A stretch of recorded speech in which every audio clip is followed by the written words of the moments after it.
చూడడానికి చాలా కలర్‌ఫుల్‌గా ఉంది గదా! ఏంటిదని చూస్తున్నారా? Vegetable fried rice. చాలా సింపుల్‌గా ఇంట్లోనే restaurant style vegetable fried rice అనేది చాలా సింపుల్‌గా చేసుకోవచ్చు. ఎలా చేస్తానో చూపిస్తానండి. దీనికోసం మనం ఒక ఫ్రైయింగ్ పాన్ తీసేసుకొని ఆయిల్ వేసుకొని వేడైన తర్వాత చిన్నగా కట్ చేసుకున్న వెల్లుల్లి ముక్కలు వేసేసుకొని బాగా ఫ్రై చేసుకోవాలి. అలా ఫ్రై అయిన తర్వాత దీంట్లో వెజిటబుల్స్ క్యారెట్, క్యాప్సికమ్, క్యాబేజీ కూడా వేసేసుకొని బాగా సాటే చేసుకోవాలి. హై ఫ్లేమ్‌లో ఫ్రై చేసుకుంటే మనకి తింటున్నప్పుడు వెజిటబుల్ ఆ క్రిస్పీనెస్ అనేది కొంచెం తెలుస్తూ ఉంటే బాగుంటుంది. దీంట్లో తగినంత ఉప్పు, సోయా సాస్ కూడా వేసేసుకొని బాగా ఫ్రై చేసుకోవాలి. ఫ్రై అయిన తర్వాత దీంట్లో మనం క్వాంటిటీకి తగ్గట్టు రైస్ వేసేసుకోవాలి.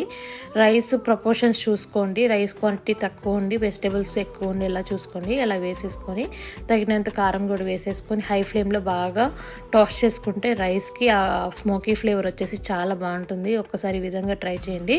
లంచ్ బాక్స్ రెసిపీకి చాలా సింపుల్‌గా ప్రిపేర్ చేసుకోవచ్చు. నచ్చితే లైక్, షేర్ అండ్ సబ్స్క్రైబ్ చేసుకోండి. Thank you.